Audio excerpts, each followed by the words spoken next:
चटपटीत, आंबट गोड अगदी पाहताच खावीशी वाटणारी अशी उकळलेली बोरवणी ही रेसिपी आपल्यासोबत शेअर करते. नमस्कार मंडळी, वेलकम टू निराली माय चॅनल. ही वाळलेली बोरं घेतलेली आहेत, एक बाऊलभर आहेत. उन्हाळ्यामध्ये ती बाजारामध्ये मिळतात. त्यात काही किडकं बोर असेल तर ते काढून टाकले आणि ते बोरं स्वच्छ धुवून एक रात्रभर असं पाण्यामध्ये भिजत ठेवलेले आहेत. त्यामुळे ती चांगली फुगतात. निदान 4 तास तरी ती बोरं पाण्यामध्ये भिजवायची, म्हणजे फुगतात.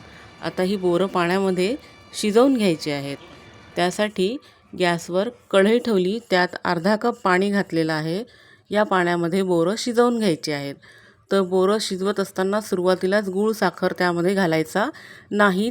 असं जर केलं तर मग ती बोरं चांगली शिजत नाहीत. म्हणून बोरं 60-70% शिजली की मग त्यामध्ये गूळ किंवा साखर असं घालायचं आहे.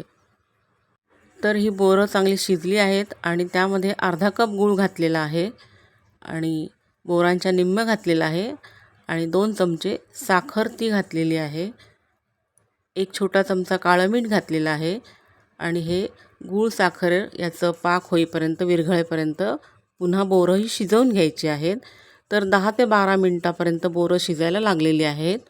बोरांची पूर्ण रेसिपी व्हायला 12 मिनिट लागलेत मंद गॅसवर शिजायला. निराली माय चॅनलवर पहिल्यांदा आला असाल तर प्लीज सबस्क्राईब करा, बेल आयकॉनही दाबा. तसेच इतर रेसिपीचे माझे व्हिडिओज आहेत तेही आपण बघा.